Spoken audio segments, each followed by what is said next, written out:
Hello, we're really excited to hear your presentation. We're going to take a few notes and now I'm going to ask you some questions at the end. Thank you. Are you ready to start? Yes. I'm excited. Okay, whenever you're ready. Okay, sure. Good morning, esteemed judges. My name is Sthavir Moorje Prabhu and I will be presenting my drone, Scorpi. I study in the Millennium School, Dubai and I'm in grade 7. So let me tell you about the real-world problem of today. So disasters are crisis circumstances that put people's life in jeopardy. And SAR agencies' operations are quite challenging because of these situations. Difficult, unknown and uneven terrain. Obstructions for imaging, capturing and victim locations. Hostile conditions such as extreme temperatures, fire, flood, etc. Tight spaces for operation and accessibility. Limitation in the usage of manned aircraft. Delays in finding the exact location and situations for sending manned rescue missions, and lack of operational facilities. So why do we need more drones like my drone Scorpi? Well, drones have the better alternative. They're compact and portable. They are cost-effective with less prerequisites to operate. They can fly or hover at low altitudes, and they have a high-resolution mapping along with real-time data through continuous focus. They also help ensuring the safety of the manned rescue team, as the information they provide allows the manned rescue team to be prepared for whatever they need to face when saving the victim. So these are some of my Scorpi highlights, and I will explain them right now. So this is my drone, Scorpi. My drone resembles a scorpion, hence it is named Scorpi. This is a sophisticated drone with a great maneuverability and can be used for search and rescue operations during natural calamities to locate and rescue people. It has a rectangular aerodynamic body to house the batteries and controls. The 8 legs and the 2 arms in the form of claws are attached to the main body. The body and the arms are made with lightweight materials and are coated with the fire-resistant film. The 2 arms at the front is the distinguishable feature of this UAV, and it helps remove obstacles that provide uninterrupted views to the operator. So let me tell you in more detail about its features. The arms or the claws. The claw arms are similar to human hand-like configuration to grab and move away small obstructing objects. They're detachable and can be assembled easily onto the body of drone as and whenever required. The wings or the spikes, which is the landing gear. The glider wings, when unfolded, allow the drone to glide and conserve energy. It also allows the drone to cover more distance, and it also contributes to SDG number 13. The pointed legs with suspensions enable the drone to land in uneven terrain, and since there are numbers of 8, they provide a firm grip to the drone while on land. Solar panels. Conventional electric charging and solar power charged batteries offer a longer range of operation through solar panels on the drone. The navigation. The built-in GPS provides an accurate location to the operator about not only the drone, also the victim as well. The camera, which is basically the eyes of the drone to the drone and the operator.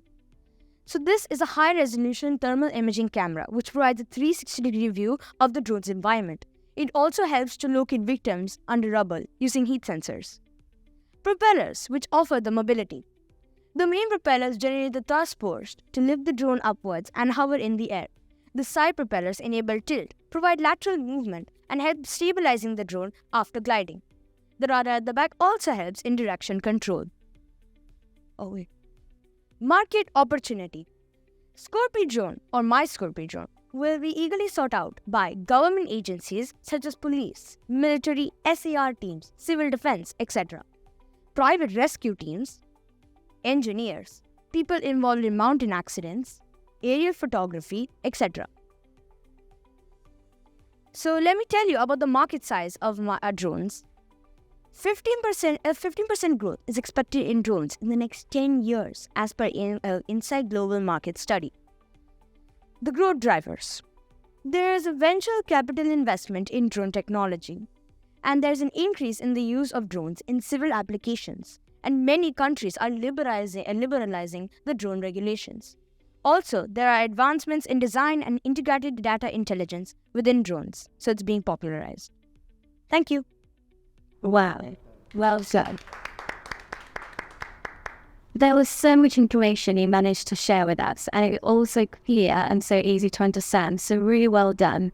I love the idea and I love the name because it definitely does look like a scorpion appears. I just want to be clear because I love the idea of claws. And obviously you spoke a lot about the stability and all of the propellers.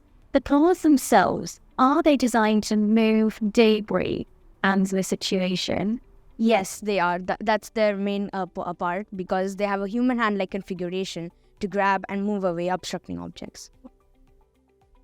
Dexterity, so how easy are those claws to move to hold on to things? Or are they going to be like one of those claws from those arcade games that come down, lift up, and then things drop out? They have, like I said before, they have a human hand-like configuration. So originally I wanted to put something like this where it just did this. However, I realized that that was not really the safest way or a proper way to move objects. Because I tried lifting it myself, it was difficult. So that's why I decided to add those details to my Scorpi drone. I'll show it here. Oh wait, sorry. Yeah, so I decided to add that into my drone with some with some fingers, so it can easily grab objects and even move them away or etc. So that's what I planned. See exactly how it's in the world. Thank you, praise. Presentation was amazing. I want to call it sharp presentation. It's very good. I do want to understand though. So your Scorpi flies, and it reaches in an area that, let's say, there's an emergency, whatever, right? And then it does its thing, right? Yes, it does its thing right away. So, are the claws too big for it to fly with those weight? What did you make the claws out of? The claws out of, like I said, I made it out of lightweight materials. And I also made them rounded so that they're aerodynamic as possible. And I also made the drone aerodynamic. So then, so these arms are, like said, are able to move objects, and yeah. So, can you give me a case study? Like where would Scorpi be perfect? Like one example. Like, is it an earthquake? Is it last game? Where do you feel it's the best place to use it? It can be used in any natural calamities, like said, earthquakes or any other cave exploration, etc. If there is any earthquakes, it can move away it can move away both small and large objects up to like almost 4 or 5 kilograms if I expect it, because the original weight I expect the drone to be will be around 6.5 kilograms with 6 kilograms or 6, yeah, which is around 14 pounds. And yeah, so that's the a good weight for the drone. So I'm expecting to lift those. And if you want a case study, there was an 88-year-old man, I forgot the name and the year, but in that, a man went wandering from his hometown, but he got lost due to some mental problem he had. So then he got lost in the grass fields and nobody knew where he was. That's when drone operators soon found him wandering in the grass fields. So that's when he was able to be found. And this is just one application where these type of rescue drones are used, because like I said before, there are many other places where drones can be used and they're starting to get more popularized. And like I said, they're compact and portable. They can go into any small places, so they're pretty handy. What's the dimensions of your drone? What? Dimension, the size. The size. It is around. It's not pretty much a large drone. It's like the size. It's around the size of like 20 to 25 centimeters. So something like this. Something like that. Something like a little this big is what I expect the drone to be, since it has to be a little heavier. Since it has to be able to fit all the components, and yeah, that's it. Thank you very much. Thank you, sir. I just have one question. Yes. So if you're sending this drone into places to be able to rescue challenges, Yes. How do you ensure that your drone is protected? How do I ensure my drone is protected? Well, like I said before, there is a fire-resistant film coating, so it protects the drone from any harsh conditions. And as for the drone, it's already made with a strong lightweight material, so that prevents the drone from being damaged. Also, there is condition assessment with images, so it's able to identify where is the safest spot to land And with those legs, they're able to land firmly onto the ground without even moving. And yeah.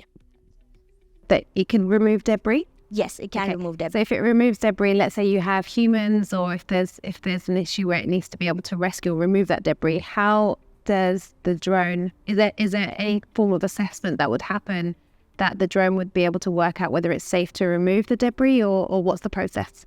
So the process is, first the drone is being sent out into the air. It'll either, and depending on the location, most likely it will be gliding, because say that if the rescue if the calamity happened here and a helicopter or a fighter jet or anything cannot reach that point, it'll obviously glide towards the destination. From there, it'll send the analysis, the pictures, images, everything. And of course, we cannot have everything to be automatic. There has to be some human control, otherwise things may go out of hand.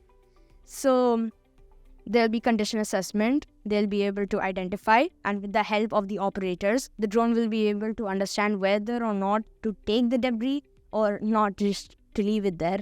And they'll let the operators know about this, and then maybe they can figure it out. what to do. Well done. It was a fantastic presentation. Well done. Thank you so much.